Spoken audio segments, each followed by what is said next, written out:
Oi, gente, sejam todos bem-vindos e bem-vindas. Eu sou Luana Assis, jornalista, apresentadora de TV, palestrante. Estou aqui no Diga aí MP, iniciativa importantíssima para discutir temas sociais aqui ligados ao Ministério Público do Estado da Bahia. E nesse episódio de estreia a gente vai falar sobre educação. E para isso eu tenho aqui convidados de peso. O promotor de justiça e coordenador do Centro de Apoio de Defesa da Educação do MP, Adriano Marques.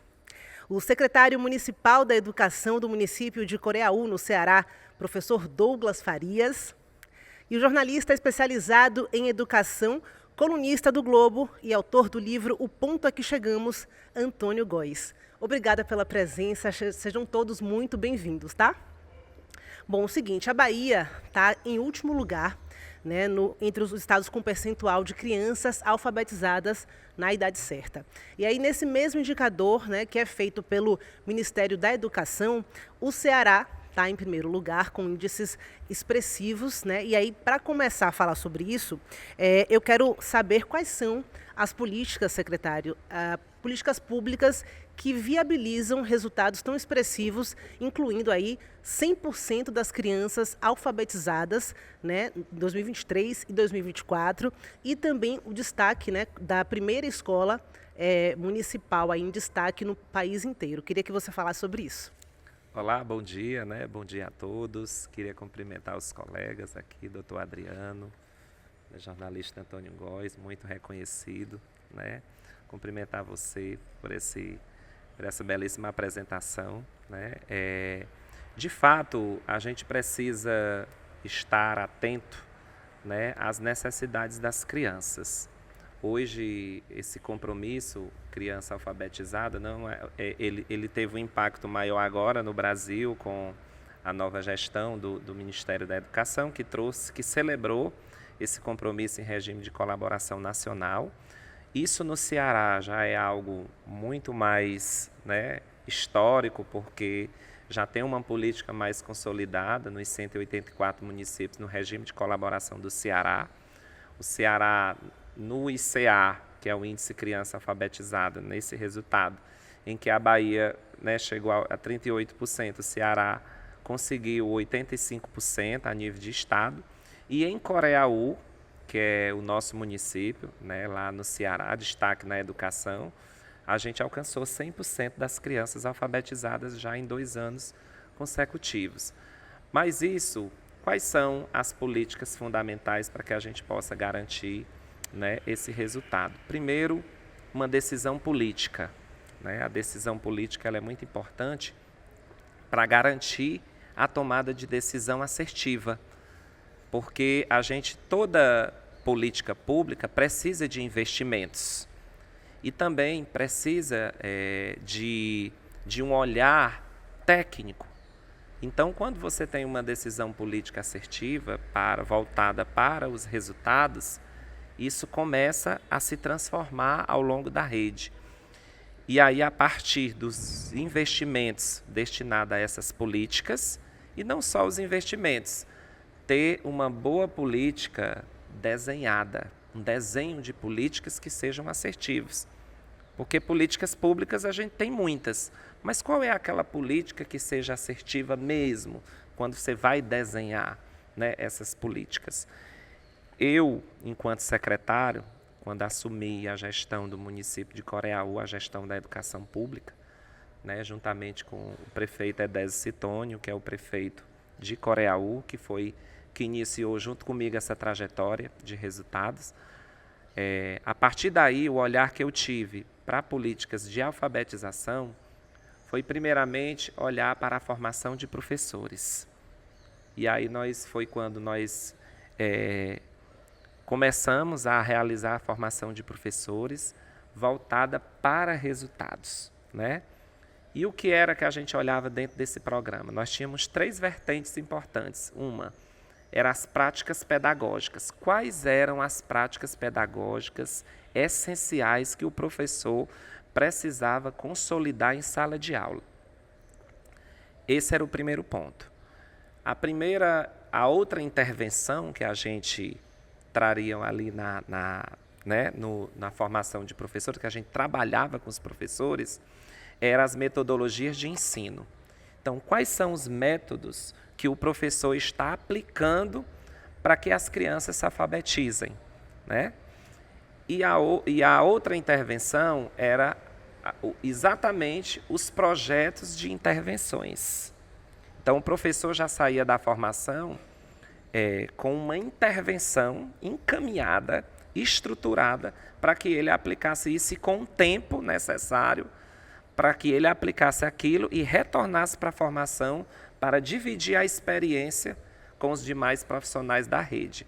Nisso a gente conseguiu, através do programa de formação de professores, a gente conseguiu articular um programa chamado Profogeproc, que hoje é uma das principais políticas do município de Coreaú, formando esse triângulo metodológico de intervenção junto ao município e fazendo com que nossas crianças se alfabetizassem até o final do 2º ano. Mas não é só a formação.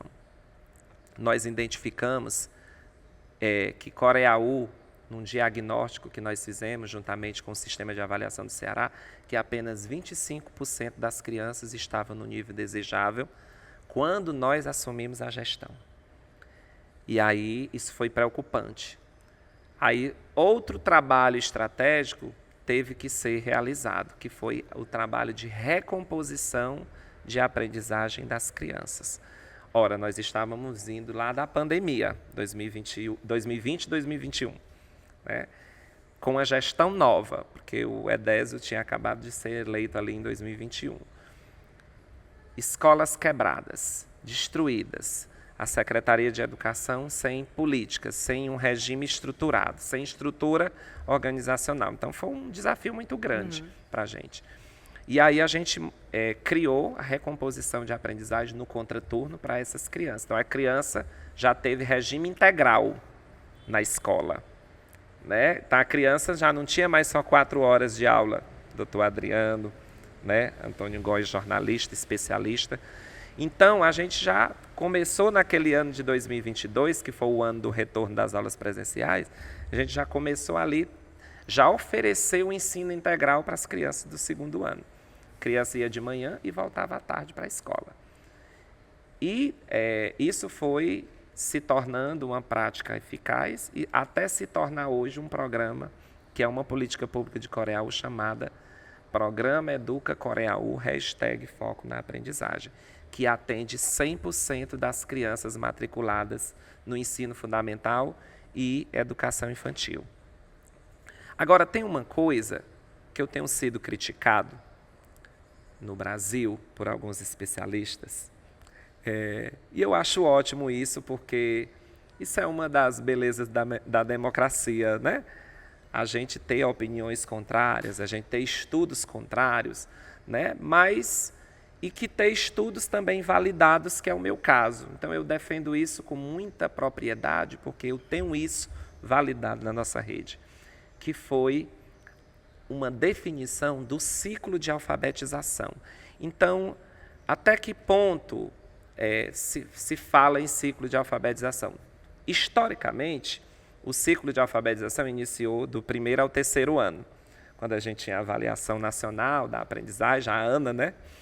Que era que as crianças conseguissem se alfabetizar até o final do 3º ano. Depois isso foi mudando, depois veio o Compromisso Nacional Criança Alfabetizada, que trouxe, né, para essa meta para o 2º ano, ao final do 2º ano, as crianças com 7 anos, que já era uma política do Ceará, desde 2007. E em Coreaú nós fizemos algo mais ousado. Nós trouxemos o ciclo de alfabetização para dentro da educação infantil. E aí nós começamos um trabalho com as crianças de 5 anos, um trabalho com método fônico, trabalhando a consciência fonológica, trabalhando inclusive, Antônio, jornalista especialista, né, com métodos até tradicionais, mas métodos que davam resultados. E aí nós começamos a ser criticados porque a gente começou a ter uma meta para as crianças de 5 anos, que elas lessem palavras até o final da educação infantil, que era ali com 5 anos. Quando ela ia para o primeiro ano, ela já ia lendo. No primeiro ano, a gente trabalhava com a meta de texto sem influência, leitor de texto sem influência. E no final do segundo ano, a gente consolidava isso. Hoje, em 2025, esse ciclo de alfabetização é uma política pública do município de Coreaú, que não inicia mais no 5, com as crianças de 5 anos, e já inicia no 4. Na pré-escola, a gente integralizou a pré-escola, compondo o nosso ciclo de alfabetização. Então, em resumo, o nosso ciclo de alfabetização ele inicia no 4, tendo como meta que as crianças, até o final do infantil 4, que em alguns estados é pré-1, né? Acho que aqui na Bahia tem essa estrutura, essa característica de pré-1, ler palavras simples e escrever o nome completo. Nos 5 anos, a gente tem como meta que as crianças de Coreaú, elas leiam frases e escrevam o nome completo. No primeiro ano, leiam texto sem fluência. E no segundo ano, a gente consolida a fluência. As críticas, elas vêm, algumas estruturadas e fundamentadas, porque a BNCC, que é a Base Nacional Comum Curricular, quem conhece, quem já estudou a BNCC como eu, sabe que ela vem com uma proposta mais voltada para a socialização, para o brincar, para o desenvolvimento da infância, e que eu acho isso interessante, mas eu acho que falta a consolidação disso tudo, porque lá em Coreaú nós não violamos, porque todo mundo interpreta, eu acho que isso soa-se mais com uma má interpretação de não saber os detalhes de como nós fazemos tudo isso, porque nós não violamos a infância das crianças. Então, eles dizem que a gente querer que as crianças comecem esse hábito de leitura, de escrita, isso tira um pouco e viola um pouco o aspecto da infância das crianças. Mas, no nosso caso, as crianças, nós trabalhamos tudo isso, mas de forma lúdica, contação de histórias, né? Ditados dinâmicos. As crianças brincam com as sílabas, brincam com as letras. Agora, eu acho que é interessante a gente ter essa visão. Ao invés de você brincar com brinquedos, vamos brincar com as letras, vamos brincar com as sílabas. Para familiarizar, né? Para familiarizar. Vamos brincar com a letra A, com a letra B, com a letra C. E isso, né, traz muitos benefícios para a criança. Então, a criança se diverte pedagogicamente e ainda aprende e ainda sai com a meta consolidada ao final do segundo ano. Foi assim que nós alcançamos. Eu citei outras políticas anteriores, mas foi assim que hoje Coreaú alcança 100% das crianças alfabetizadas por 2 anos consecutivos. Então, iniciando antes, né, com esse ciclo da alfabetização ali aos 4, 5 anos, de forma lúdica. Mas o problema geral, assim, do Brasil é outro, é a não alfabetização na idade certa, né, Antônio? E aí eu queria trazer para você, te perguntar quais são os efeitos sociais dessa não alfabetização na idade certa, como acontece aí em 40%, né, dos casos do Brasil. Claro, Luana, você tem toda a razão, e o professor Douglas já deu bastante pistas aqui, né, dessa resposta. Mas ele, inclusive, citou aqui, no contexto da pandemia, uma palavrinha que ficou muito mais popular, né, ultimamente, que é a recomposição de aprendizagem. Mas o que acontece, outro dia eu estava num seminário em São Paulo, ouvindo uma especialista, a Kátia Smolli, do Instituto Reúna, especialista no tema, e ela fez uma imagem muito interessante, que é: às vezes o professor está no 5º ano do ensino fundamental, aplica uma prova, e aí ele identifica que aqueles alunos não estão aprendendo determinados conteúdos do 5º ano. E a imagem que a Kátia trouxe, com a qual eu concordo muito, é a imagem da ponta do iceberg. Então, você está olhando para a ponta do iceberg e você acha assim, bem, esse aluno aqui não está aprendendo no 5º ano porque ele não sabe esses conteúdos aqui esperados para o 5º ano. Então, o que um professor muitas vezes faz, né? Na ausência também de apoio, né? Isso a gente não está colocando a responsabilidade toda em cima do professor. Então, na ausência de apoio, na ausência de orientação, ele sequer às vezes tem tempo para identificar onde é que está a lacuna de aprendizagem. Ele identifica que é um conteúdo do 5º ano, mas quando você vai fazer uma avaliação mais profunda, você vai ver que está na base, né? A educação, principalmente conteúdos como língua portuguesa e matemática, ela ocorre numa espiral.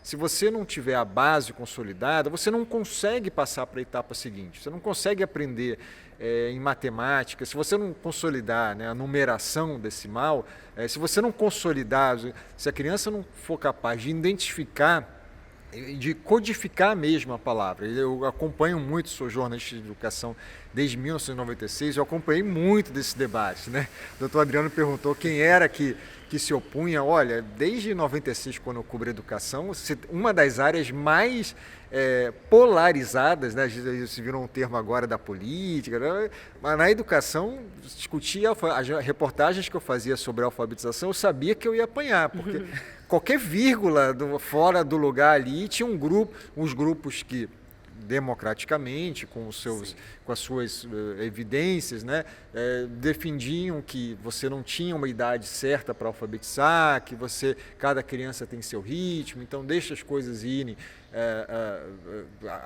acontecerem naturalmente, até os 10 anos vai se alfabetizar, e um grupo que ultimamente começou a ganhar mais força, que começou a falar, não, peraí, a gente tem que definir o que é uma criança alfabetizada, quando é que a gente vai alfabetizar, qual é a idade certa, era uma palavrinha assim, jogava isso numa faculdade de educação, olha, tem que alfabetizar as crianças na idade certa.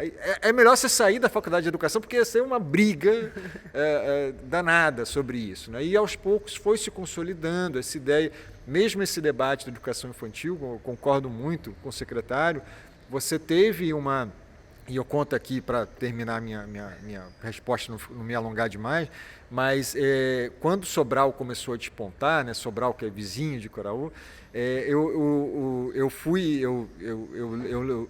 visitar Sobral, mas eu pedi na época ele não era mais prefeito, mas ainda era o grupo político lá dele, o Veveu Arruda, um grande amigo meu, eu falei, Veveu, eu quero ir a Sobral, mas eu não quero que você me diga qual escola eu vou, eu quero escolher a escola. E eu fiz questão de ir numa escola de educação infantil para ver isso que o secretário me falou, que de São Paulo, do Rio de Janeiro, de Brasília, as pessoas falavam, Sobral, as crianças estão ficando robotizadas. E quando eu entrava numa sala de aula, quando eu entrei na sala de aula de educação infantil, eu vi crianças brincando, cheio de livros, cheio de letras, mas elas estavam brincando.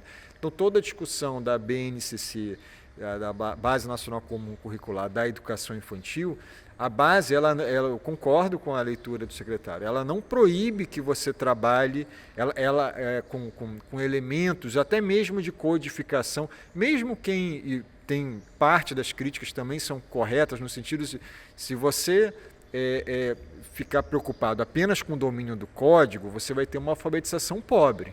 Então, assim, se você resumir, né, as cartilhas muito antigas que faziam a partir de textos que não fazem sentido nenhum para as crianças, mas a educação evoluiu a ponto de você consegue trabalhar, né, uma grande especialista em alfabetização, que já nos deixou, a Magda Soares, falava muito isso. Você consegue combinar elementos disso que é o método fônico, B com A, Bá, C com A, K, e você consegue fazer mas você consegue fazer isso com textos que façam sentido, que sejam lúdicos, que sejam da experiência das crianças, né?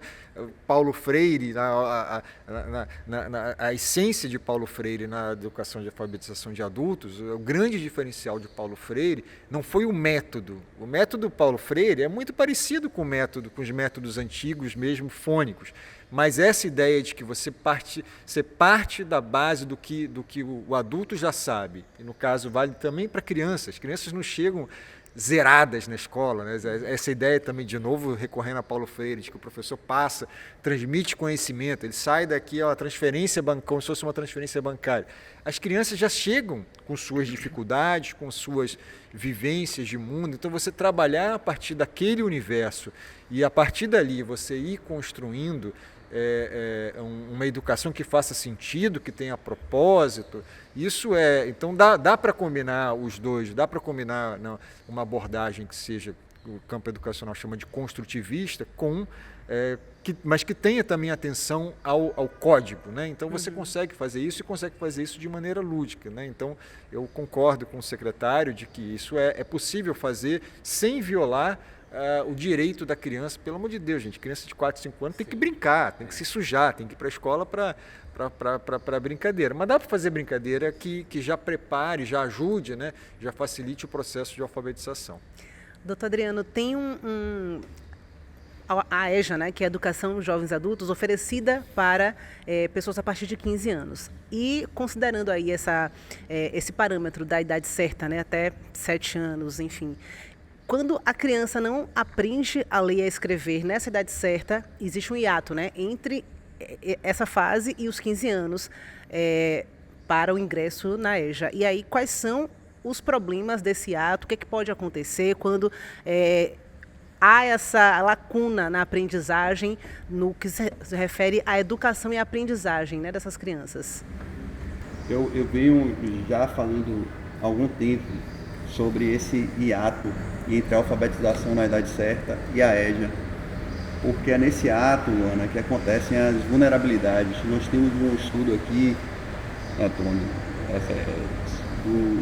da área criminal do Ministério Público da Bahia, que demonstra que 70% da nossa comunidade carcerária não tem o ensino fundamental no completo, ou seja, são pessoas não alfabetizadas. 60% dos óbitos de pessoas jovens na Bahia são de pessoas que também não concluíram o ensino fundamental, são pessoas não alfabetizadas. Então esse ato gera vulnerabilidade social.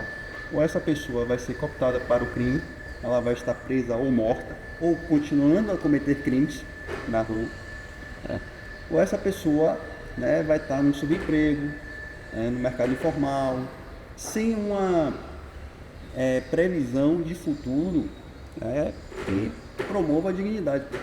E é tudo que nossa Constituição não quer. Então, a alfabetização se torna uma política, não de governo, mas de Estado, estratégica. Porque é uma possibilidade, é uma estrada que você constrói para o futuro, um futuro digno, que é tudo. Se a gente pegar a Constituição e apertar muito ela, o que é que ela quer extrair dali? Dignidade. Ela quer que todo cidadão seja digno. Então, esse ato ainda promove consequências para gerações futuras. Por quê? Porque se eu não alfabetizo os pais daquela criança, qual a consciência da necessidade de que o filho desses pais tem que ser alfabetizado? Quem vai ensinar em casa, né, quando ele não estiver na escola, as lições que ele tem que entregar no outro dia?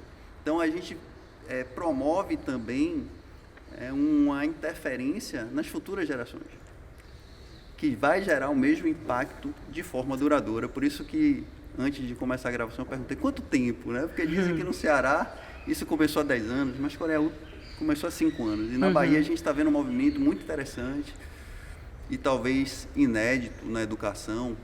Eu tenho 14 anos de Ministério Público, 13 trabalhando com educação. Eu nunca vi um movimento nesse viés educacional, de muitas instituições de poder que trabalham diretamente e indiretamente com a educação. Então, temos a Secretaria do Estado, as Secretarias Municipais de Educação, a União dos Municípios, Ministério Público, Defensoria Pública, universidades públicas, todos de olho nisso após esse resultado. Então, tem notícias ruins que promovem trabalhos interessantes e positivos. E eu acho que essa notícia de ficar em último lugar na alfabetização na idade certa promoveu essa união. E eu espero que daqui a 5 anos a gente possa dizer com muita alegria, né, que nós estamos conseguindo alfabetizar nossas crianças. E quem sabe também acender outras luzes nesse cenário, que eu acho que precisam ser acendidos, serem acesas, como nem toda criança realmente vai se alfabetizar aos 7 anos. A gente precisa falar muito, e eu acho que Antônio pode falar um pouco sobre isso. A gente hoje, lá desde 2015, a gente abriu as portas das escolas públicas para um público que não era atendido na educação, que era a criança com deficiência. Essa criança não vai se alfabetizar aos 7 anos. né? E a gente precisa ter esse cuidado para não exigir isso da nossa escola pública e que a gente volte a excluir essas crianças de alguma maneira nesse processo. Então, isso é um cuidado que a gente tem que ter, apesar dos resultados positivos que a gente encontra na alfabetização em todo o Brasil. Antônio, no seu livro, O Ponto a que Chegamos, você fala que o sistema de ensino brasileiro ele foi criado para ser desigual, né? E aí eu queria que você traçasse uma cronologia dessa desigualdade institucionalizada num paralelo com essa dificuldade ou com esse desafio da alfabetização nas escolas públicas brasileiras. Sem dúvida. De fato, eu argumento no meu livro, na verdade não é uma argumentação minha original, isso grandes autores da educação, Anísio Teixeira e tantos outros estudiosos da educação sempre falaram isso, né? Assim, de que o sistema educacional brasileiro ele sempre foi pensado numa estrutura que diferenciava qual era a trajetória dos ricos e qual era a trajetória dos pobres. Obviamente, já que é para ser cronológico, a gente precisa lembrar que o país, o ponto de partida do Brasil enquanto nação, é um ponto de partida extremamente desigual. Então, assim, seria muito inusitado na história do mundo se um país extremamente desigual, baseado na exploração do trabalho escravo, baseado com proprietários de terra concentrando uma grande quantidade de poder, de dinheiro, seria extremamente inusitado que um país como esse, extremamente desigual, baseado nesse regime escravista, tivesse um sistema educacional com equidade, né? A palavra que nem existia na época, sequer fazia sentido para as elites políticas locais. Então, no meu livro eu trago muito dessa cronologia, né? Nós somos o que somos, nosso sistema educacional é um espelho da sociedade. Às vezes quando a gente fala, porque a Finlândia tem resultados ótimos, de fato tem. O que a Finlândia faz? Bem, faz um monte de coisa, mas o ponto de partida da Finlândia é um ponto de partida extremamente mais equitativo. Então, isso já faz, como sociedade, né? Está introjetado que a escola pública vai ser de igual qualidade para todos, né? Que todas as crianças têm direito à mesma escola. Esses são conceitos novos. A gente, às vezes, esquece o quanto que a nossa sociedade realmente naturaliza desigualdades. Isso acaba chegando nos resultados educacionais, inclusive os resultados de alfabetização. E lembrando de uma questão, as crianças já chegam na escola. Por isso que, de novo concordando aqui com o secretário, as crianças já chegam na escola com muita desigualdade. Antes mesmo, no meu livro eu cito algumas pesquisas, não do Brasil, mas dos Estados Unidos, mas que já identificam que com 18 meses de idade, 18 meses, a criança nem abandonou a fralda, você já percebe diferença no vocabulário de crianças que vêm de lares de pais com maior escolaridade e renda em comparação com crianças que vêm de lares mais vulneráveis. 18 meses de idade, não tem meritocracia, não é pedagogia, método, isso é uma herança. Então, o doutor Adriano também acho que começou a falar de forma muito apropriada sobre isso também. O que a gente vê, a desigualdade que a gente vê quando a gente olha um teste de alfabetização, ou um teste como o Enem, para chegar até o final do ensino médio, né? A maior parte do que a gente está identificando ali na verdade, a diferença no nível socioeconômico dos alunos. Uma das evidências mais consolidadas do campo da avaliação educacional o principal fator que influencia o desempenho do aluno num teste, não é o que o professor está fazendo em sala de aula, a qualidade da escola. Isso carrega muito do nível socioeconômico dos pais, que é o que o professor não tem controle. O professor pode controlar, pode fazer, não estou minimizando o papel da escola não, pelo amor de Deus. Aliás, Coreia é um ótimo exemplo, a gente tem vários exemplos no Brasil que mostram que a escola pode fazer muito, especialmente para esse público mais vulnerável. Só que a gente precisa reconhecer ao mesmo tempo que as condições de pobreza e escolaridade dos pais acabam influenciando. Por isso que você consegue ter, às vezes, em microlocalidades, em pequena escala, você consegue ter avanços em pouco tempo. Mas em escala nacional, eu não acredito nisso. Em escala nacional, eu acho que porque aí a gente está lidando com uma realidade de 5.565 municípios, 27 unidades federativas. Então você precisa realmente de um pacto geracional. A gente precisa de uma geração, porque o esforço do professor hoje em sala de aula é muito influenciado pelas condições de pobreza do entorno. Por isso é tão importante também a iniciativa da Bahia com o Ministério Público de olhar para a alfabetização de jovens e adultos, porque uma boa alfabetização de jovens e adultos vai facilitar o trabalho do professor alfabetizador lá na educação infantil, ou no primeiro ano ou no segundo ano do fundamental. Antônio trouxe essa questão, né, do social, né, que está no qual a escola está inserida, mas que não tem essa ingerência, né, quando se fala aí da questão socioeconômica, de formação das famílias e tudo mais. Mas existem alguns pontos que a escola, a rede municipal, consegue alcançar. E eu queria que você falasse, secretário, quais são os investimentos necessários em termos financeiros e também de mão de obra para que se consiga bons índices, para que se consiga ter uma educação básica referência, mesmo diante de tudo isso. Os desafios, né, os desafios da educação são sempre grandiosos, né? E da educação brasileira, historicamente, isso se evidencia a cada década, né? Após a Constituição, a gente tem, o Brasil tem avançado gradativamente, né?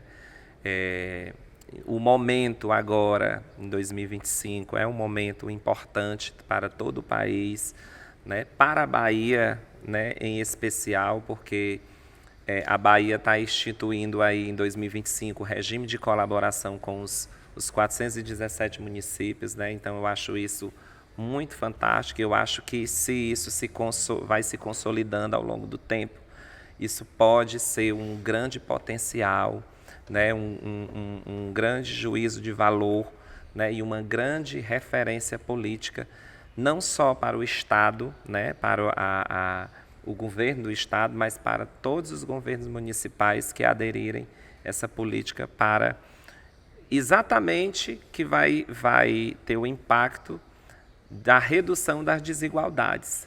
Porque as desigualdades, nós temos vários fatores. Então, as desigualdades territoriais, tem as desigualdades socioeconômicas, temos as desigualdades de cor e raça. Né?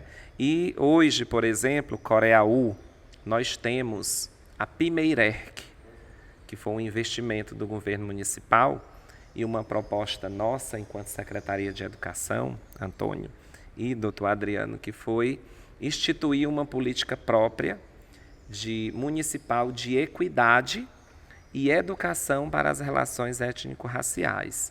Né? E a gente já é uma política nova em Coreaú, a partir da PNEC, que é uma política nacional que o MEC também já, né, trouxe, que aí a proposta é exatamente a redução dessas desigualdades. E aí, dentro dessa política da Pimeirec que nós temos no município de Coreaú, nós temos 5 eixos importantes, né, que a gente considera relevantes para essa redução das desigualdades. Primeiro, a acessibilidade. O eixo 1 é o da acessibilidade. Então, nós não podemos promover igualdade sem a criança acessar a escola. Primeiro, ela tem que ter acesso, né? Depois, a gente luta, dentro desse mesmo eixo, a gente luta para a permanência dessa criança na escola. São várias lutas. E aí a gente vê isso no chão, né? Porque eu vivenciei isso em Coreaú. Quantas vezes nossas diretoras, Antônio, não foram buscar aluno em casa porque já estava com 2 semanas que essa criança não ia para a escola. E as diretoras faziam tecnicamente um relatório, né? E hoje a gente já monitora isso sistematicamente no município, porque criança que não vai à escola é criança que não aprende. Ela está mais em risco de vulnerabilidade social, né? A família já está, mas ela pode propagar isso, se ela não tiver a política, acessando as políticas educacionais.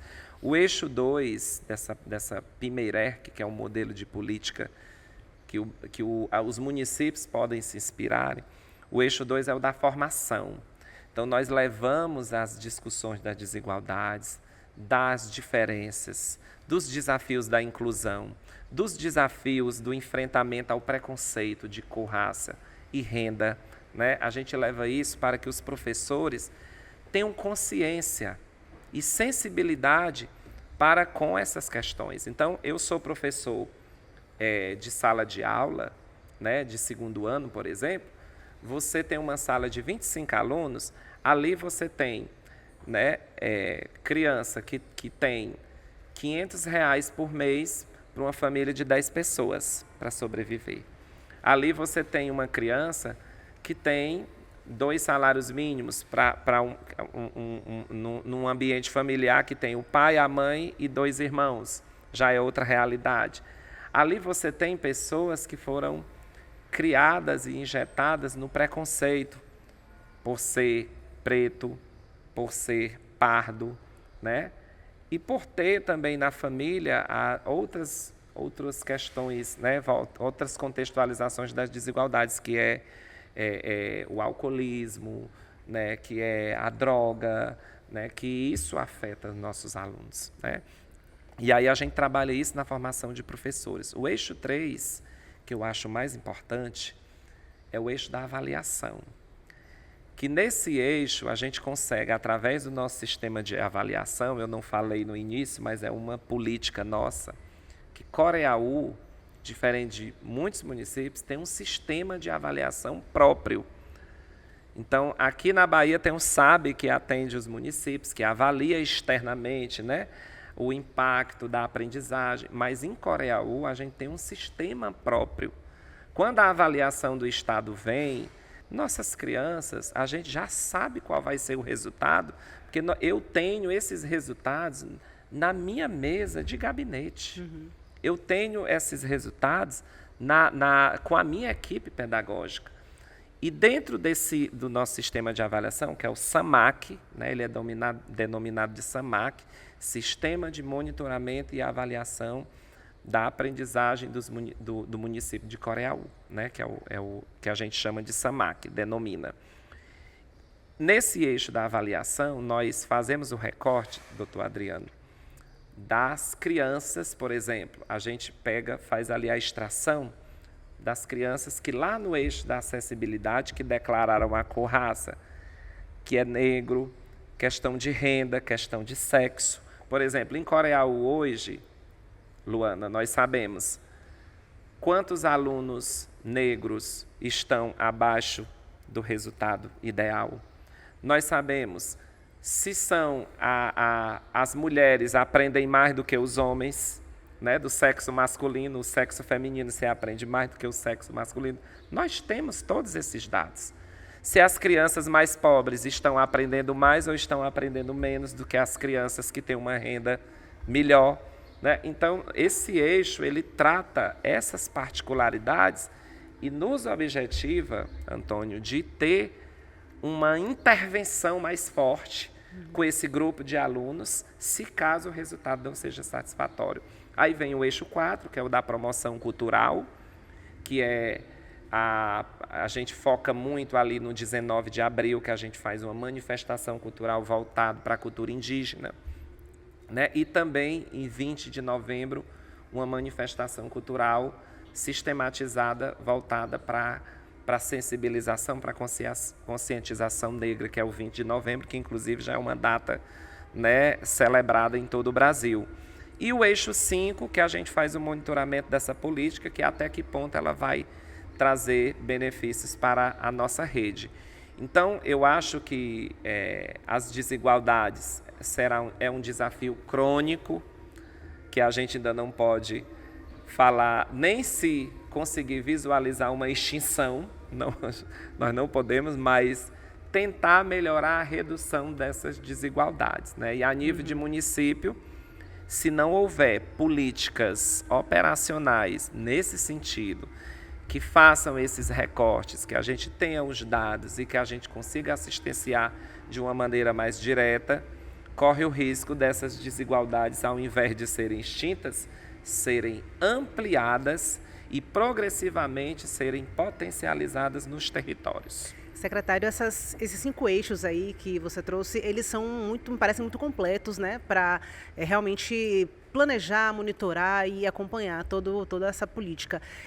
Para que isso aconteça, o investimento financeiro e de capital humano também, ele é alto? Como é que a gente pode entender isso aí na prática? Bom, em políticas públicas, toda política pública precisa de orçamento. Não tem como a gente no município estabelecer uma política e não prever o orçamento. Então, quanto a gente gasta, né, com uma política dessa? Por exemplo, um sistema de avaliação desse que a gente tem no município, ele é uma política pública que tem um orçamento para isso. Então, em média, a gente investe 400 mil, 500 mil reais só nesse sistema de avaliação, né? Com material, com formação de aplicadores, com capacitação, com treinamento, investindo na impressão de avaliações, com pacotes de prova, porque o nosso sistema de avaliação, por exemplo, ele é um sistema tal e qual o SAEB e o SPAES do Ceará, a USAB da Bahia, é um sistema de avaliação muito sério, em que o aplicador leva o seu pacotinho de prova lacrado, vai lá para a sala de aula, né, sem interferência de ninguém, com a salinha fechada, Antônio, aplica a avaliação com tempo de duração, tudo direito. E depois o seu resultado é consolidado por uma equipe de técnicos. Esses técnicos são técnicos que têm cargos de gestão, que faz parte do orçamento. Então, quando você olha para tudo isso, para tudo é necessário o investimento. Então, precisa ter um gestor sensibilizado, no caso, um prefeito, que é o chefe do executivo, que é quem autoriza o gasto, e o nosso é um prefeito muito sensibilizado, que é o Edésio. Eu gosto sempre de citar, porque ele, para mim e para nós da educação de Coreaú, ele não é só um prefeito, um político, ele é um exemplo de gestor, de uma pessoa que tem uma visão política educacional, que prioriza a educação no seu governo, e que eles têm a consciência de que a educação no seu governo é que fortalece todas as outras políticas em âmbito municipal. Vou só pegar o gancho aqui dessa resposta do Douglas, porque também é um assunto que me interessa muito, a questão do financiamento da educação, né? Inclusive, estamos fazendo um projeto com o Ministério Público de Minas Gerais, chamado Chama o VAR. Só para imitar um pouquinho o futebol, que é paixão nacional, mas a educação tem que ser paixão nacional também, né? Isso. Em que a gente vai fiscalizar os municípios no sentido de cumprimento das condicionalidades do VAR. Por que eu digo isso, Luana? Porque a gente pensa assim, para ter uma educação melhor, nós temos que gastar mais. Mas quando a gente tem uma educação melhor, os recursos chegam mais aos municípios. O recurso para a educação não vai chegar se o município for omisso, se o gestor for omisso, porque tem recurso para a educação. Não falta recurso, o que falta é o cumprimento dessas condicionalidades, muitas das quais o secretário apontou aqui. Diminuição das desigualdades, isso é uma condicionalidade do VAR. A gestão democrática no ensino, isso é condicionalidade do VAR.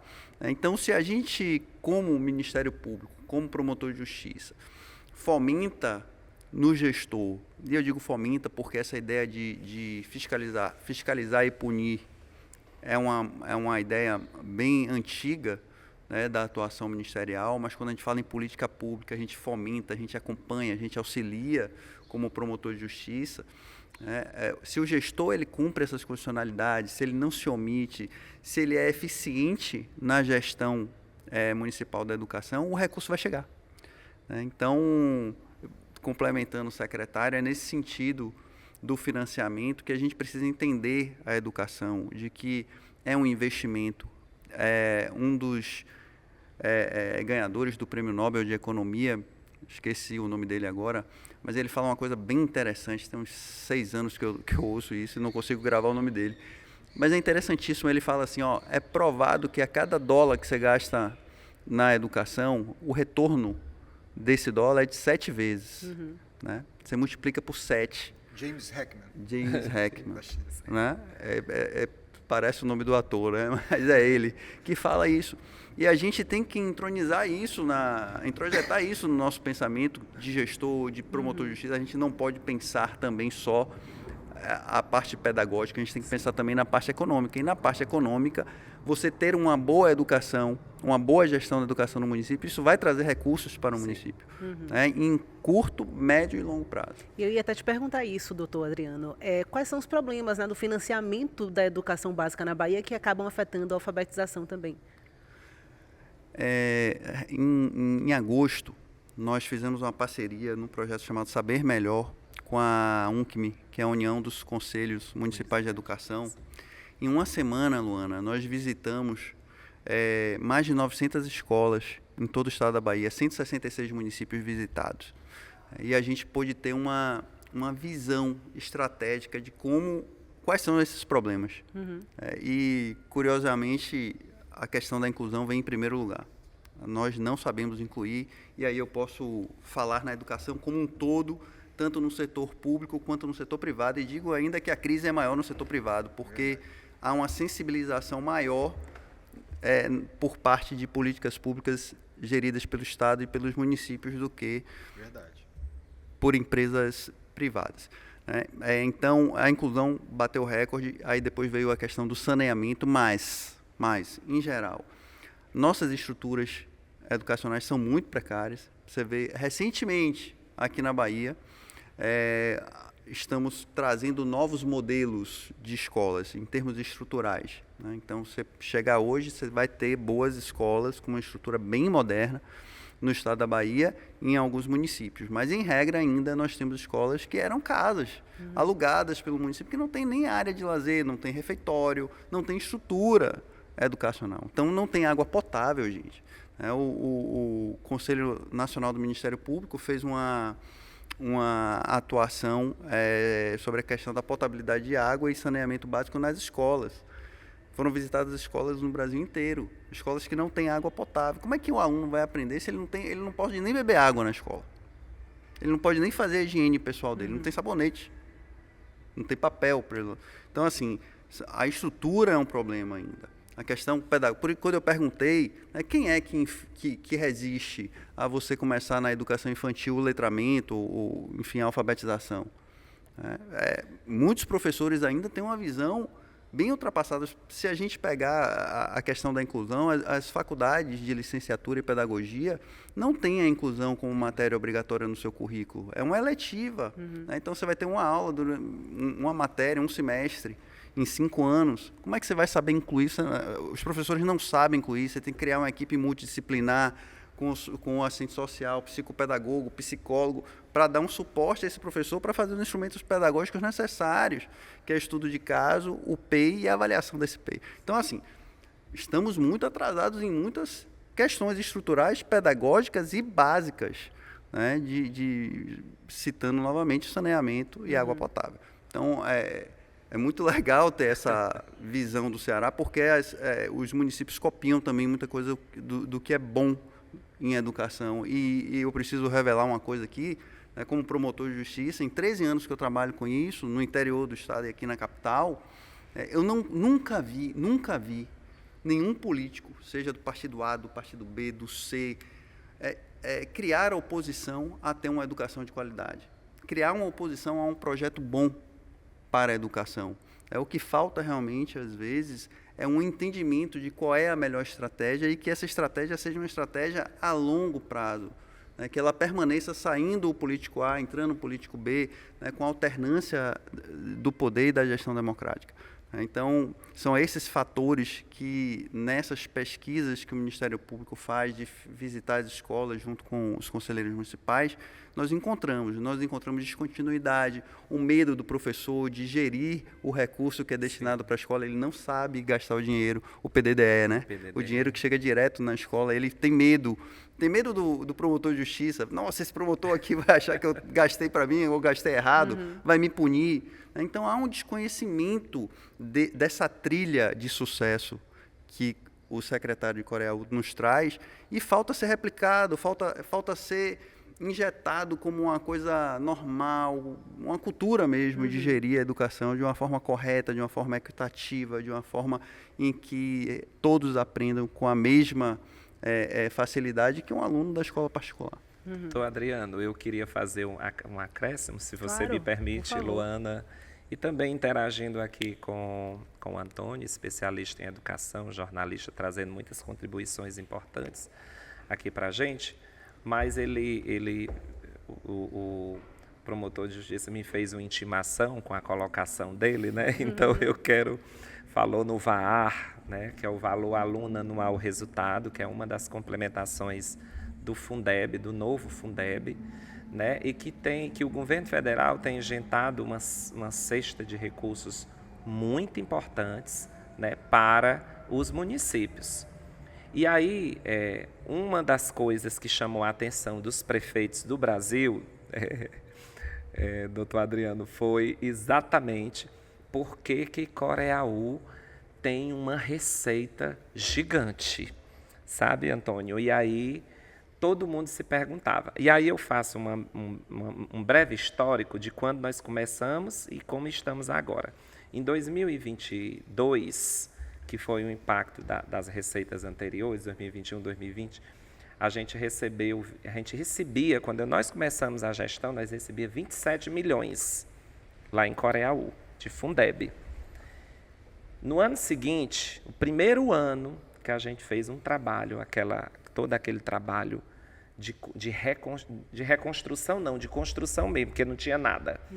Então, se não tinha nada, você não reconstruiu nada, você construiu. Sim. Né? E aí, em 2023, nós saltamos de 27 milhões para 43 milhões de Fundeb. Em 2024, em função do trabalho de 2023, e aí pela primeira vez, Coreaú recebia o VAR.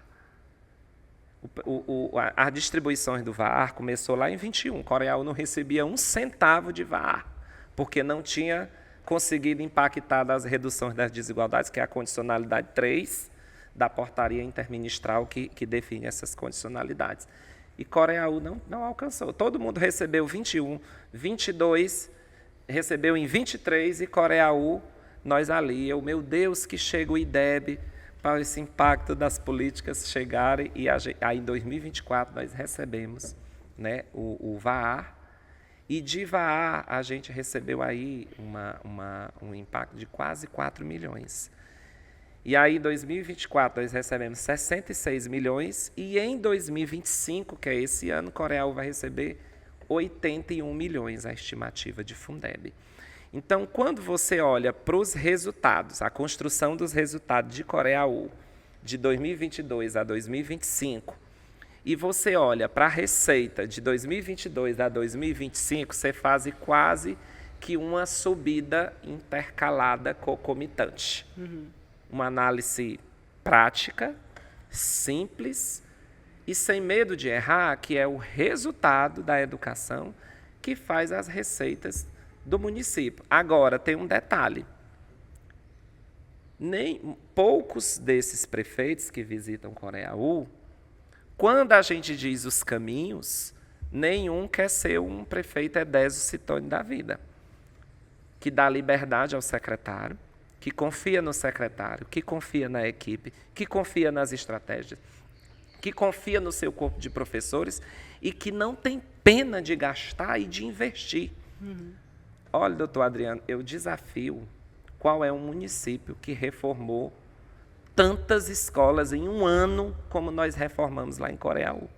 Se você visitar a estrutura das escolas de Coreaú, são escolas climatizadas, com refeitórios, com placa de energia solar, que é para gerar a climatização dos ar-condicionados. Escolas de tempo integral, né? Ali, com a merenda de qualidade. Não falta material. É a estrutura que cada escola precisa para melhorar seus resultados. Agora, você tem que investir para que o resultado venha e, consequentemente, aumente as receitas. Agora, querer só as receitas não vai ter como, né? E outro ponto importante também, secretário, dentro dessa gestão, é a criação de leis, né, que vão sustentar que essas políticas se tornem políticas de Estado e não passageiras, né, quando entrar uma nova administração. Coreaú tem mais de 50 leis municipais de 2021 para cá. E está ficando, né, os programas, os projetos, as políticas que nós instituímos. Coreaú tem uma política própria de alfabetização. Coreaú tem uma política própria de equidade e educação para as relações étnico-raciais. Coreaú tem uma política própria de recomposição de aprendizagem. Coreaú tem uma política própria de sistema de avaliação de aprendizagem. Coreaú tem uma política própria de formação de gestores e professores. Coreaú tem uma política própria de alinhamento de gestores escolares. Coreaú tem uma política de seleção de gestores por meritocracia, que é um que muitos não querem fazer e é uma das condicionalidades para que o município receba o VAR. E tem muita gente não recebendo porque não quer fazer seleção de diretor. E os que tiveram leis, Antônio, que mandaram para a Câmara e foi aprovado, não conseguiram realizar na prática, porque agora o Ministério, e eu acho isso bacana, uma das coisas que eu não tenho medo na minha vida é de ser fiscalizado. Eu amo a fiscalização, porque quando chega, eu gosto é de mostrar. Tá? Se o doutor Adriano quiser ir, embora não faça parte da jurisdição dele, quiser ir lá em Coreaú nas escolas, a gente vê toda a legalidade de todos os processos. O jornalista também pode ir. O jornalista também pode ir. Vamos fazer uma caravana para lá. Vamos fazer uma caravana, que vocês vão ver que eu não estou discursando aqui. Eu estou trazendo a realidade de chão, de quem vive, de quem sentiu e sente isso nos poros acontecendo. Então, a gente não tem medo de fazer as coisas, porque nós fazemos tudo dentro da legislação, tudo é legislado. Nós temos um programa de superintendência escolar, Antônio. Eu falo demais, né, Luana? Tá ótimo, pode ficar tranquilo. Na hora a gente Esse programa, quando a gente apresenta para os prefeitos e para os secretários de educação que vão visitar a gente, é o programa mais temeroso por eles, é esse que eu vou dizer agora, que é o programa de superintendência escolar. Aí, quando a gente apresenta, muitos vão dizer assim, a gente faz, porque muitos dizem, não, isso aí a gente já faz. Mas aí, quando a gente dá os detalhes de como a gente faz, aí todo mundo diz assim, não é desse jeito que eu faço. E aí a gente tem esse programa, que é um programa, doutor Adriano, que eu tenho uma equipe, uma rede de 12 superintendentes, que inclusive o prefeito comprou uma van, né, sublocou, na verdade, tem uma van à disposição dessa equipe para ela fazer ronda. O povo lá tem um apelido que chama a Polícia da Educação, a superintendência, né? Porque eles fazem a ronda em todas as 21 escolas. E quando eles vão nas escolas, eles olham. Prova da merenda, aí tem um indicador para cada observância, para cada análise. Vão nas salas de aula, vão olhar o trabalho do diretor, vão olhar se a escola está limpa, vão olhar se os alunos estão em sala de aula, vão olhar a entrada dos alunos, como é que os alunos entram na escola, como é que os alunos saem da escola, monitora o tempo, se é gasto, o tempo pedagógico, se está sendo bem utilizado pelo professor. Então, essa equipe, ela faz uma monitoria no município, nas escolas, uma monitoria rígida. E depois, não fica por aí, depois eles consolidam os resultados dessa monitoria, dessa superintendência, e traz o relatório para mim, e eu chamo todos os gestores da escola e apresento o raio-x de cada um.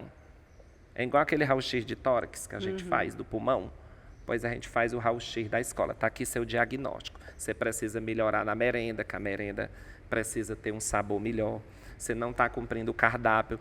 O tempo pedagógico está sendo gasto com outras demandas. E aí a gente vai monitorando e alinhando, e nada em Coreaú é desajustado, porque nós temos o controle disso tudo.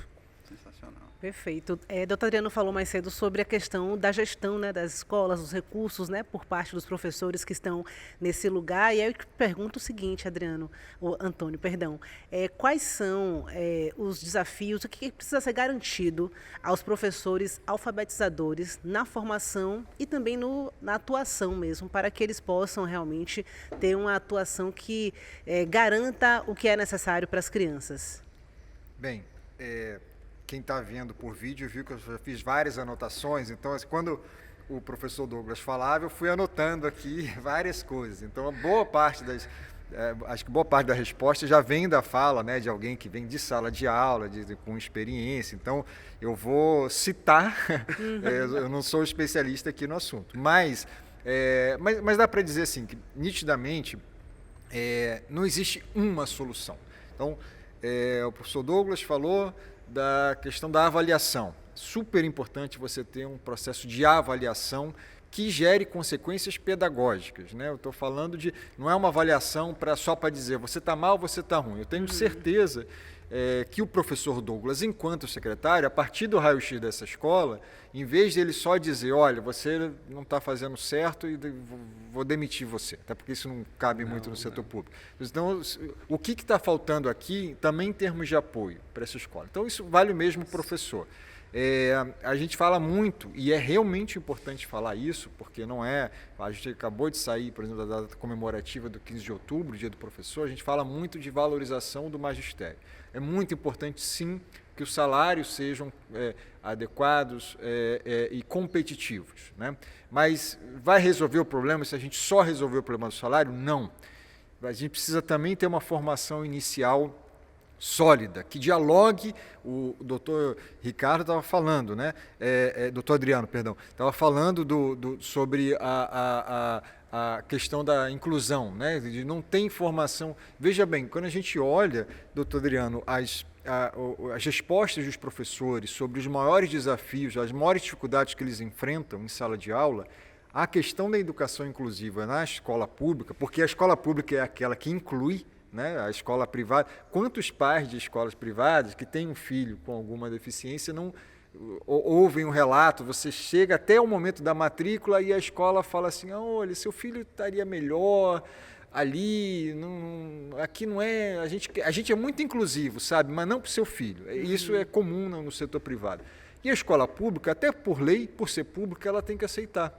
E ao fazer isso, obviamente, isso é um grande mérito do setor público, mas isso gera um problema de como lidar com isso na sala de aula. E os professores relatam, as respostas dos professores nos questionários, a maior dificuldade delas está em lidar com o público da educação inclusiva. E aí, como o doutor Adriano lembra, se não tem a formação adequada, se a formação inicial dele não dialoga com esse desafio, com o desafio de alfabetização.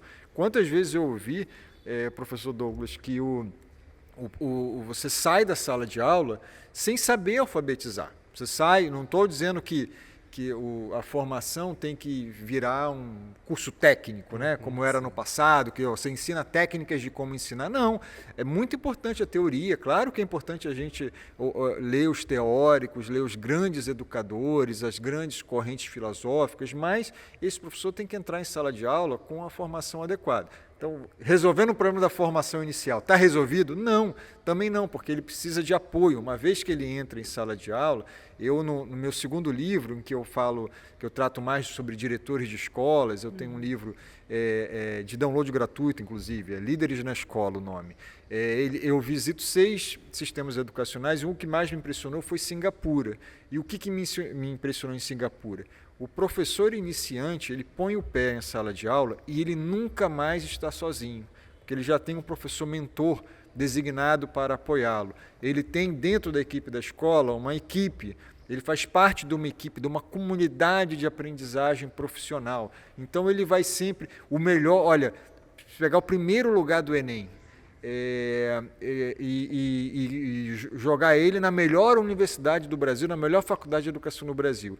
E aí joga ele na sala de aula e diz, pronto, você está pronto. Não está, porque você precisa também, a formação em serviço, ela é fundamental. E não a gente às vezes entende formação, que acredito que professor Douglas vai concordar comigo, a gente acha que é uma coisa pontual. Dá uma formação, faz uma palestra, um curso ali e pronto. Não, isso é o que os sistemas escolares mais desenvolvidos fazem? Eles fazem, isso é permanente, isso está na cultura da escola. A palavra cultura aqui é muito importante, não é algo que, não é uma formação pontual. Então, quando a gente olha, né, não é A, não é B, não é C, não é D. É um sistema que é coerente, que tem objetivos claros, que você sabe onde quer chegar e que você vai mobilizando vários atores e várias peças desse tabuleiro. Porque se a gente resolver só uma parte dessa peça, não vai resolver o problema. O problema educação é frustrante às vezes quando a gente, né, doutor Adriano, professor Douglas, quando as pessoas falam qual é o segredo do sucesso, o que vai funcionar? Não é uma coisa, não existe bala de prata na educação, isso é meio um clichê, mas é preciso repetir isso. Se você não tiver uma estratégia coerente de sistema, pensando não apenas numa ponta do processo, mas em todas essas etapas, entendendo que elas estão encadeadas, não adianta você fazer uma boa formação que não dialogue com um currículo. A melhor formação do mundo para professores, sei lá, da Finlândia, mas se não dialoga com o currículo de Coreia U, não vai dar certo, não vai dar certo. Por isso que precisa realmente de algo mais, de um olhar mais sistemático e coerente, né? Essa é a palavra fundamental para as políticas públicas darem certo em educação. E quais são, doutor Adriano, os desafios nessa formação de professores aqui na Bahia, professores alfabetizadores? Bom, nesse programa Bahia Alfabetizada, em que eu citei anteriormente, em que há uma união de esforços entre várias instituições, inclusive as universidades públicas, né? Então, estão todas mobilizadas nesse sentido de aprimorar a formação de professores alfabetizadores, desde o estágio desses alunos da própria faculdade. Eles estão aí provavelmente no interior, né, auxiliando na alfabetização desses alunos a partir desses simulados, né? Eu acredito que isso sejam simulados, esses exames que antecedem a prova SAEB aqui na Bahia, né? Você monitora para ver quem precisa de reforço. Então, esses estagiários estão nesse campo, né? É uma ação muito articulada tanto da Universidade Estadual quanto das universidades federais aqui na Bahia, a UFBA, o UFRB, o UNEB, estão todas juntas em várias partes do estado no sentido de dar suporte e preparar melhor o professor alfabetizador. Mas eu também acho que não é só isso. Eu acho que o problema da alfabetização começa muito de quebrar esse paradigma de que na educação infantil não pode haver um início de alfabetização ou letramento, não sei a palavra técnica, né? Mas tem que começar desde cedo, sem perder toda a questão da brincadeira, da socialização, né? Então, é engraçado que logo quando a gente começou esse projeto, a gente tem um projeto de educação inclusiva no estado da Bahia, o Ministério Público do estado da Bahia tem esse projeto, que todas as escolas são para todos os alunos. A escola particular tem a obrigação, sim, de matricular esse aluno. Ela não pode negar matrícula, inclusive é um tipo penal. Se o coordenador, o diretor negar a matrícula para um aluno com deficiência, ele vai incidir em crime. Ele vai responder por isso penalmente. A primeira reunião que a gente teve foi com o Ministério Público Federal, a Procuradora da República, que a gente fez uma reunião e falei, se a gente não mudar o currículo das escolas das faculdades de licenciatura e pedagogia, a gente não muda essa realidade. Se a gente não entender que na origem a gente tem um pensamento excludente, né, de pouca importância para esse público, a gente não muda a realidade. Então, a primeira mudança que nós vimos nesse projeto foi que nos currículos obrigatórios estejam a matéria de inclusão, porque os professores... A gente começou esse projeto em 2015 e a gente já queria que as escolas aplicassem os instrumentos pedagógicos. Né? Teve a sensibilização, que era a primeira etapa, e a gente já queria, na segunda... no segundo passo do projeto, já que os professores e as escolas aplicassem esses instrumentos pedagógicos. Então, quando a gente foi cobrar isso dos professores, não, esse aluno tem uma deficiência, ele está gerando crise na sua escola, você veio até o Ministério Público reclamar de que não está conseguindo dar aula porque esse aluno gera uma crise, mas cadê os instrumentos pedagógicos dele? Cadê o estudo de caso? Você sabe quem é esse aluno, sabe quem é o médico que atende ele, sabe quem é a família dele, o que ele faz no contraturno? Você tem um plano pedagógico diferenciado para esse aluno, individualizado. A escola não tinha nada disso. E quando o professor foi fazer, ele não conseguia fazer porque ele não sabia fazer. Então a lei cobra algo, né, do professor que ele não sabe fazer, ele não vai conseguir fazer sozinho. Então a gente teve que retroagir, né, e a partir da sensibilização a gente criar uma equipe multidisciplinar, que seria mutatis mutandis, né? Esse exemplo da Singapura é você ter uma equipe para esse professor, para que ele não se sinta só, abandonado numa missão que ninguém conseguiria fazer sem apoio. Ele não vai, mesmo que ele tenha essa instrução na faculdade, ele não vai conseguir fazer sozinho. Então ele precisa de toda a rede municipal. Não é só a rede de educação que vai resolver, ele precisa também de um apoio da rede da Secretaria de Saúde, da Secretaria de Assistência Social, a Secretaria de Saúde para saber, bom, esse aluno ele consegue ser atendido por uma equipe médica, fisioterapeuta, fonoaudiólogo, ele consegue, a família dele consegue o apoio de médicos, de profissionais de saúde, né? Então, o assistente social para quê? Para ir amarrando esses nós. O professor tem uma dificuldade, né? Esse aluno está sendo medicado, como é que ele está sendo tratado no contraturno? Ele fica sozinho em casa, é o vizinho que olha ele? Qual é a vulnerabilidade dele? Né? Então, quando a gente amarra toda essa rede funcionando para que esse aluno consiga aprender, a gente tem resultado. E aí o professor também tem espaço, né, para ele pensar nesse aluno e construir uma estratégia pedagógica. Então, esse é o projeto Todas as Escolas São para Todos os Alunos, né, para que esse ciclo ele seja completo e o professor não se sinta só.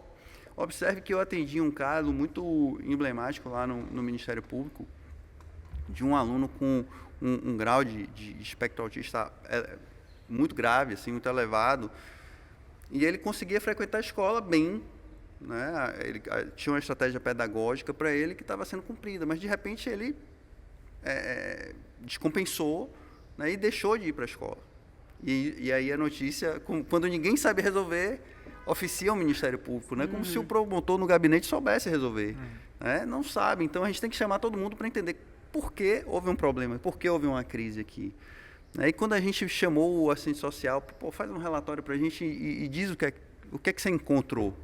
Né? Esse aluno estava trocando a noite pelo dia, ele ficava acordado à noite, dormia durante o dia, estava agredindo a mãe, que era a que ficava com ele, ela não conseguia trabalhar, e agredindo fisicamente mesmo, ela ficava machucada, o pai não conseguia intervir, e geralmente nesses casos as mães ficam muito sós, elas que enfrentam o problema de perto, elas que dão realmente essa assistência mais próxima à criança com deficiência.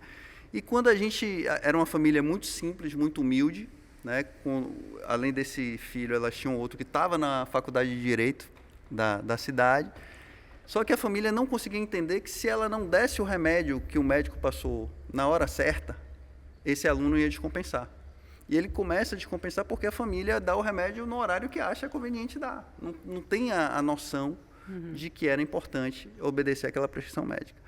E eles continuavam, mesmo chamando lá no Ministério Público, falei, tem que dar um remédio na hora certa, eles continuavam sem conseguir cumprir essa regra. E a gente chama o irmão que está na faculdade, que tem mais instrução, mais consciência.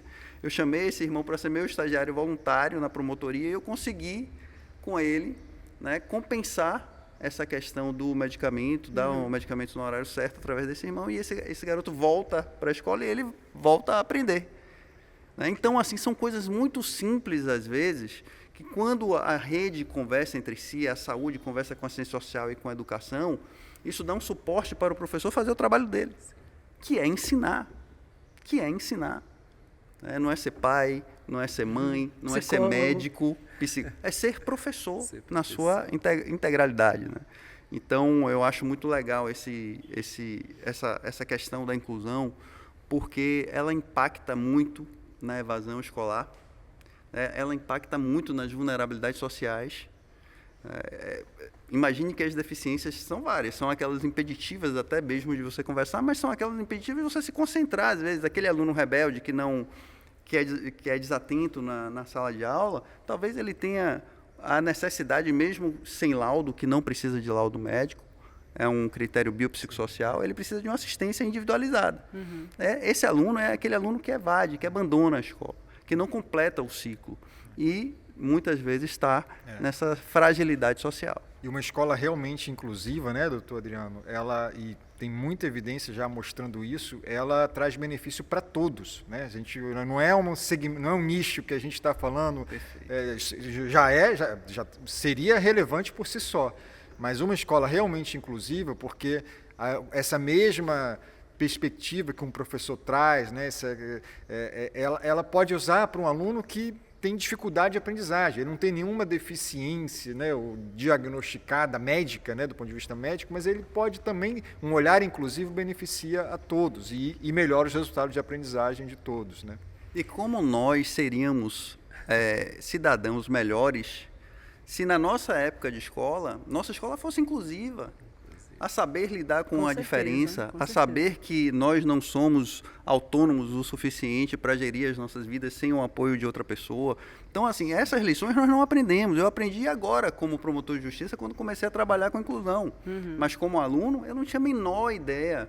E isso é um prejuízo no meu currículo como aluno, né? Eu não aprendi a incluir. Eu tinha medo, inclusive, das pessoas com deficiência, aquelas mais graves, que não conseguiam conversar e que não... Eu tinha medo, eu me afastava. Quer dizer, eu sempre conto isso porque eu não aprendi a incluir na escola e para mim isso é um déficit como cidadão. E eu tenho até um depoimento. Só um parênteses também, ajudando a me complicar aqui, é um depoimento pessoal também, que eu tenho esse exemplo em casa, né? A doutora Adriano conhece, meu irmão mais velho é autista e ele tem 49 anos e na época, imagina, 49 anos hoje, na época de escola dele ainda era mais difícil. Então eu acompanhei de perto essa dificuldade de encontrar escolas públicas e particulares também nessa inclusão. Então realmente é um prejuízo para a sociedade como um todo, né? Essa dificuldade de lidar com a diferença, de acolher e não apenas aceitar ou tolerar. Então, eu acho que é um prejuízo realmente muito grande. E aí, trazendo esse gancho, eu trago aqui um dado, né, de queda no número de matrículas na educação básica de 0,5% de 2024, né, em relação ao ano anterior, e antes da pandemia também. E aí eu te pergunto, Antônio, se isso tem a ver também com essa questão da inclusão, o que é que explica essa queda e como evitar, né, essa evasão na educação básica? Claro. Essa queda de um ano para o outro, assim, a gente está passando por uma transição demográfica no país, né? Então, assim, cada ano nascem menos crianças, o que abre uma oportunidade também para o campo educacional, né? Você facilita a ampliação do investimento por aluno. Então, tem uma parte desse dado, é muito mais uma questão demográfica. O envelhecimento da população. Isso, o envelhecimento, o número médio de filhos por mulher está caindo, é um processo histórico no Brasil, né? O que a gente chama de transição demográfica. Então, assim, parte desse... Esse indicador de queda de matrícula, em minha opinião, ele não é o melhor para a gente avaliar a evasão. O melhor para a gente avaliar a evasão é realmente o indicador de qual é o percentual de crianças que estão fora da escola, né? E aí o que a gente tem, o Brasil tem conseguido, o Brasil já conseguiu, no meu livro, eu falo muito disso, a gente fala muito, critica muito, porque tem que ser mesmo criticado, tem várias coisas do sistema público de educação que são insatisfatórias, mas a gente precisa também reconhecer avanços. E se teve um avanço que é fruto da redemocratização, foi o fato de hoje você 99,4%, 6%, a gente não chegou ainda ao 100%, esse 0,4%, quem são esses 0,4%, 0,6%, 0,8% que não estão na escola nos anos com 6, 7 anos de idade? Muito provavelmente a gente vai para a população com deficiência, né? Mas perto do que era no passado, a gente conseguiu já garantir o direito, aos 6, 7 anos de idade, praticamente todas as crianças chegam na escola. O problema, e isso não foi pouco, tá? A gente precisa não se dar por satisfeito, mas a gente precisa reconhecer esse avanço. O problema está na trajetória delas. As trajetórias acabam sendo muito desiguais. Então, o melhor indicador para mim, para você avaliar isso, é a taxa de evasão. Historicamente, ela está em queda.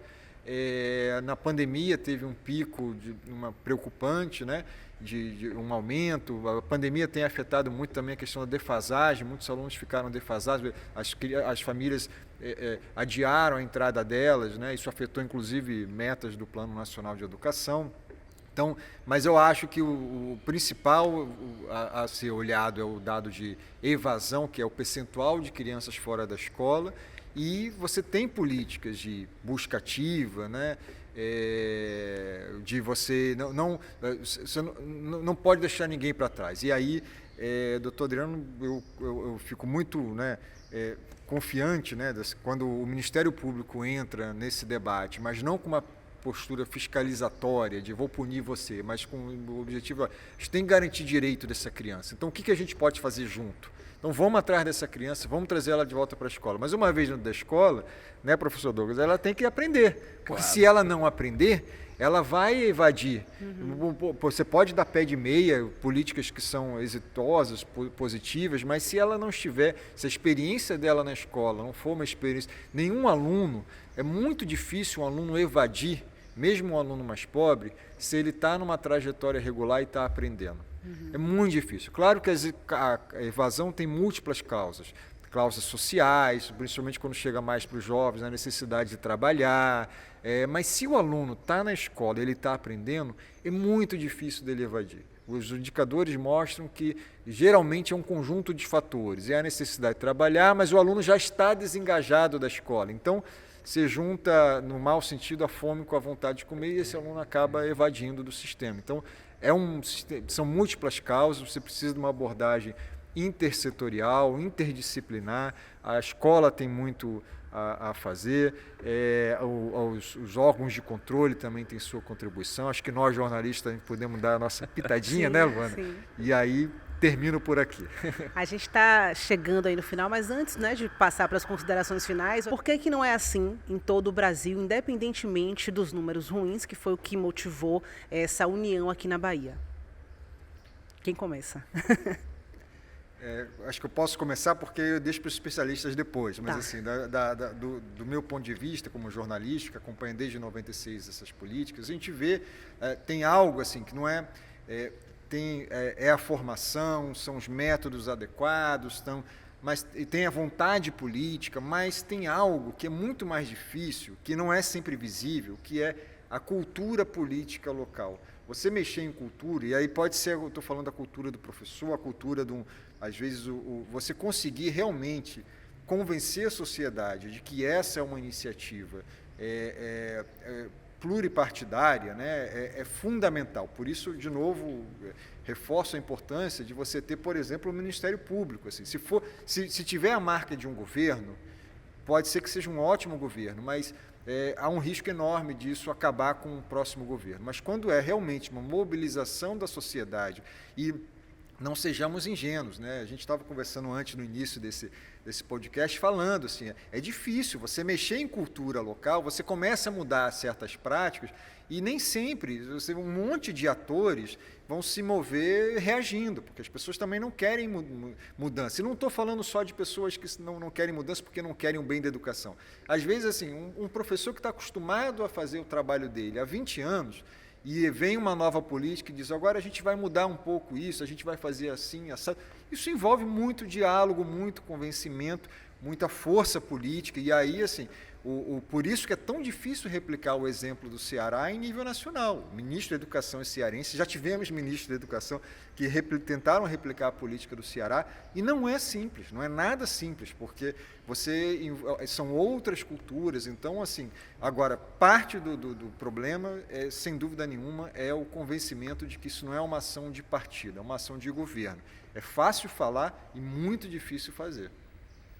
Bom, e aí eu aproveito a contextualização, né, do Antônio enquanto jornalista e trago muito para o meu território de Coreaú, né, e concordo assim plenamente, né, integralmente com as suas colocações, porque eu vivenciei isso na íntegra, né, quando eu cheguei em Coreaú com um convite do prefeito Edésio para ser o gestor da pasta da Secretaria de Educação do município de Coreaú, um município com uma trajetória de 155 anos de emancipação política, que nunca tinha passado, né, ali de um IDEB 7, por exemplo, né, que sempre retroagindo, crescendo, avança, cai, e aí isso politicamente gera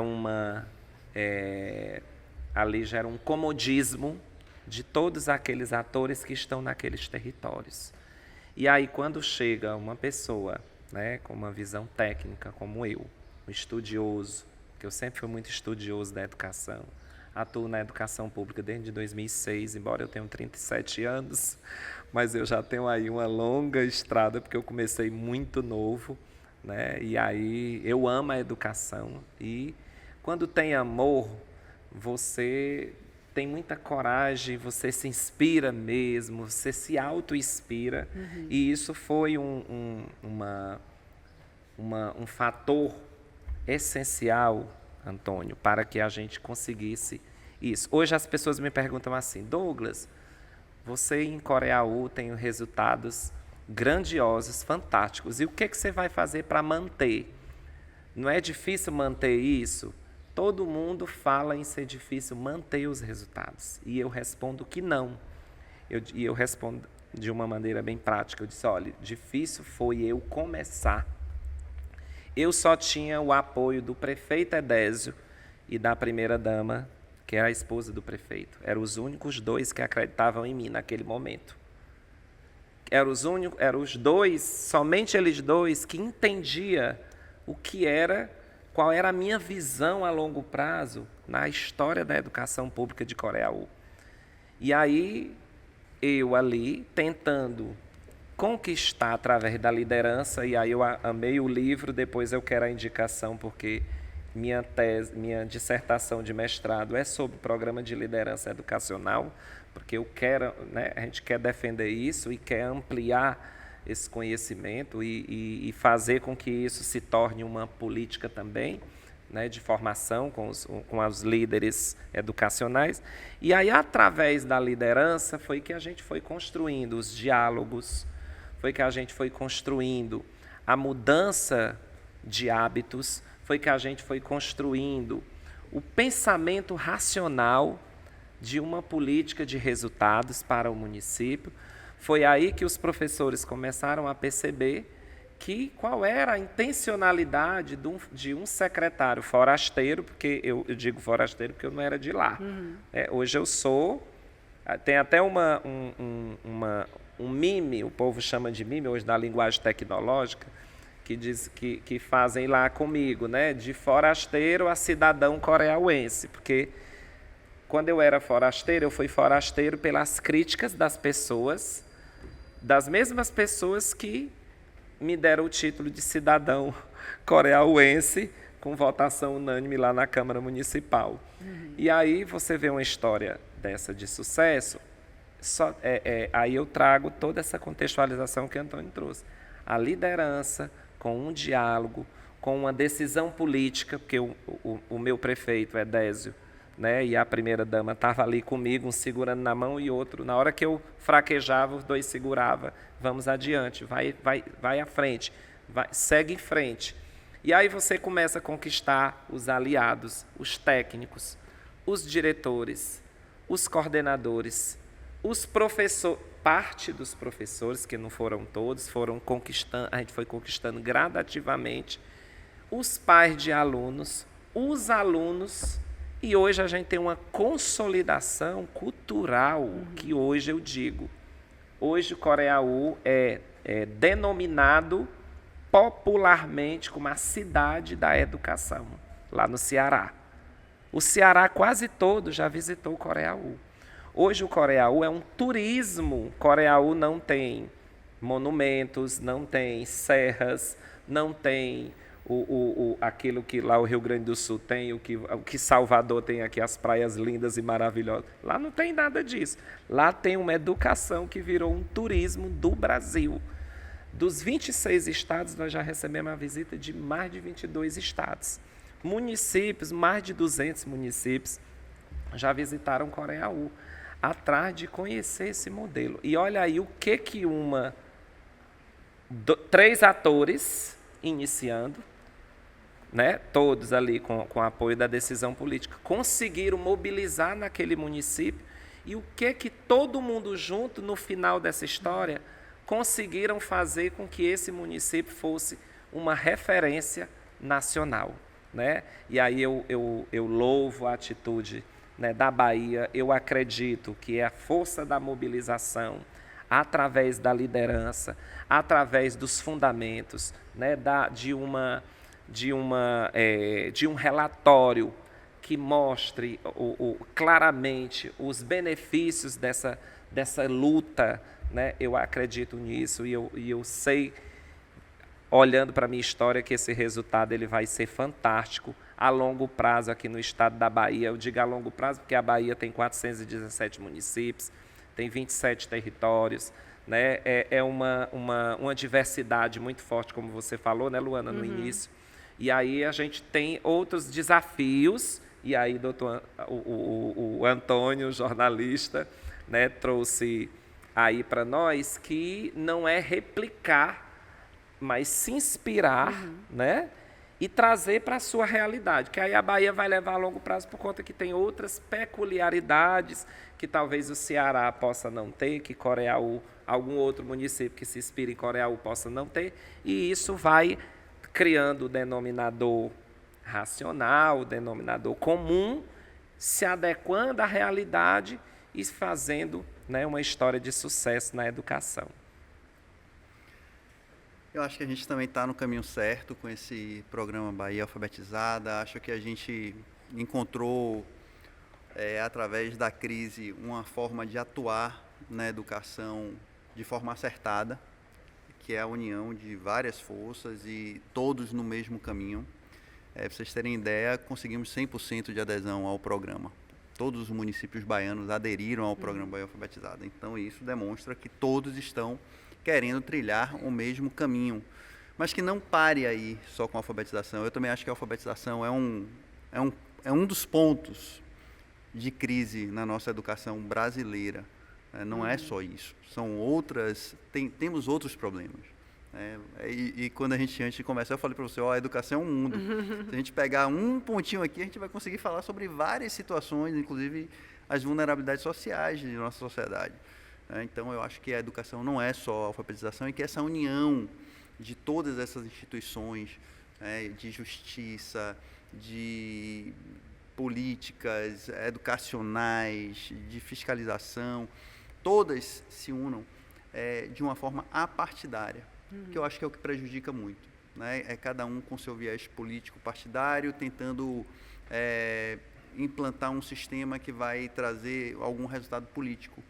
Isso a gente já viu que não dá certo, não dá certo. A descontinuidade na educação talvez seja um problema histórico que vem explodir agora, sei lá, ou mostrar, ficar muito evidente agora.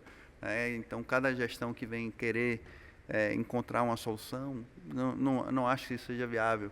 Eu acho que a gente tem que aderir ao que é bom. Então, quando a gente traz o exemplo de Coreaú, não é para seguir um modelo exatamente igual, nem a história, não dá para repetir isso. São pessoas, cada um com sua individualidade, características muito próprias, não tem outro Douglas.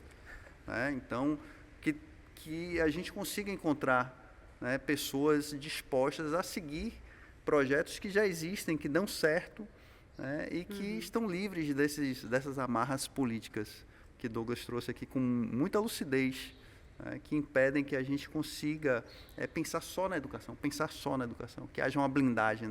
Se a estratégia é do governo federal, não importa se o governo federal é de um partido, se ela é boa, se vai dar certo, que todos sigamos esse caminho, e que a gente aproveite as experiências, tanto das coisas negativas quanto das positivas, e a gente transforme a educação, porque a educação realmente transforma vidas, e estamos aqui graças à educação, não só pelo assunto, mas porque conseguimos concluir os nossos ensinos, nos formarmos e estarmos aqui para falar sobre esse assunto e mudar essa realidade. E aí, gente, agora sim chegamos ao fim dessa conversa do podcast Diga MP. Quero agradecer muito ao Ministério Público, em nome do Dr. Adriano, pelo convite para estar aqui nesse episódio de estreia. E agradecer a cada um de vocês pela presença e pelas contribuições nesse tema, dentro de cada área de educação, de atuação na educação. Então, muito obrigada. E agora passar aqui para rápidas considerações e despedida de cada um também. Eu vou começar porque o convite partiu do Ministério Público. Eu queria muito agradecer a Antônio Góes. Não é a primeira vez que o Ministério Público do Estado da Bahia convida você. Essa é a segunda, que espero que sejam muitas outras. Gostamos muito assim, dessa sua visão, né? Não só ninguém que fala de educação é só o profissional que na área que atua, né? A gente vira um pouquinho educador. Eu me sinto um pouco assim quando falo de educação, porque eu aprendi muito com os professores que conversaram comigo no meu gabinete e me trouxeram as angústias, os problemas, né? Então eu queria agradecer muito a presença do Antônio Góes aqui, né? Douglas nem se fala também, já mantivemos contatos antes para ele ajudar um município de Carinhanha, né? Num problema muito específico, mas que a gente pensou em replicar isso. Vamos ver se a gente consegue transformar isso num projeto e que outros municípios aprendam com o exemplo de Coreaú e com a expertise que Douglas nos traz, né? Porque não é só uma ideia, né? É uma prática. É uma prática que deu certo e isso tem que ser valorizado, principalmente no nosso país, né? A gente tem que conhecer o que dá certo. Então, eu queria agradecer muito, de novo, sua presença aqui no Ministério Público da Bahia. Luana, nem se fala, é uma amiga de muitos anos de infância, conheço há muito tempo, então, logo quando eu convidei, disse sim, não pensou nem duas vezes. E quando eu falei que era educação, aí esse sim ficou mais forte ainda. Então, muito obrigado por sua presença. E eu fico muito contente também de externar essa nova visão de um Ministério Público novo. O Ministério Público é novo como instituição porque ele é reconstruído na Constituição de 88, né? E ele foi amadurecendo na prática, né, após a Constituição de 88, e esse viés de estar ao lado e construir junto políticas públicas. Obviamente que a gente vai continuar com o viés de fiscalizar, de investigar crimes, punir criminosos. Isso é da natureza do Ministério Público, mas nesse viés de políticas públicas, né, de dar as mãos, não apenas apontar, você não fez, faça dessa forma, porque não tem forma certa. O que dá certo em Coreaú pode não dar certo aqui, a gente tem que encontrar o que é que dá certo aqui. E a gente tem que exercitar essa escuta ativa, e é o que o promotor de justiça hoje, na educação aqui no estado da Bahia, faz. Ouvir quais são as dificuldades e, com o nosso know-how, apresentar as soluções que a gente conhece através de vocês. Então, muito obrigado, só tenho a agradecer e foi uma experiência bem bacana. Antônio. Bem, da minha parte, eu que preciso agradecer. Aliás, não precisa de muita força para convidar alguém para vir à Bahia, não precisa fazer muito esforço, ainda mais eu tenho família aqui, então, assim, é sempre um prazer estar dialogando. E eu tenho acompanhado, doutor Adriano, esse movimento do Ministério Público da Bahia, de tribunais de contas também, já estive aqui falando no Tribunal de Contas Rui Barbosa, já fui e tenho acompanhado também o movimento em outros tribunais de contas, outros ministérios públicos, né? Isso eu concordo muito, doutor Adriano, nisso que o senhor falou.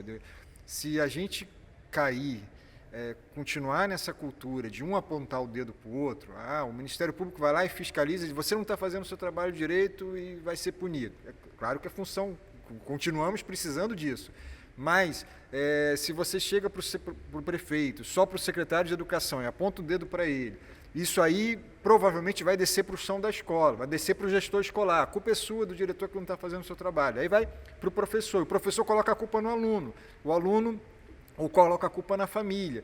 Então, assim, se a gente continuar nessa espiral, não vai dar certo. Receita do sucesso é muito complexa em educação, esse podcast tratou muito disso.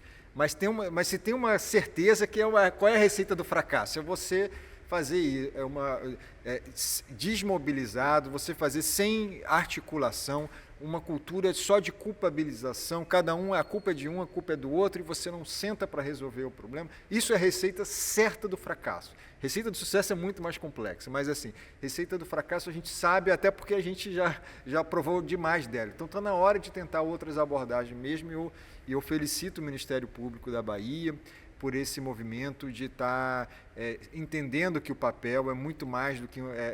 também tem uma função de articulador. O Ministério Público, e aí é fundamental que ano que vem vamos ter eleição, daqui a 3 anos vamos ter eleição municipal, a cada 2 anos vai ter eleição nesse país, e é natural da democracia que haja troca de governos ou manutenção em alguns casos, mas por isso você precisa ter realmente instituições da sociedade assumindo esse compromisso, deixando claro que isso não é uma política só de governo, é uma política de sociedade. E aí é fundamental a participação de vocês. Eu parabenizo vocês e me convidem sempre, que vir à Bahia é muito fácil, gente, não precisa de muita coisa não.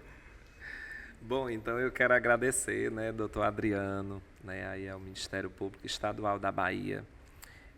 Quero lhe parabenizar, né, e a toda a equipe do Ministério Público por essa iniciativa, né? As pessoas, culturalmente, principalmente na área de gestão, né, elas têm uma visão muito distorcida do Ministério Público, né? Eu digo isso porque eu escuto e vejo, né?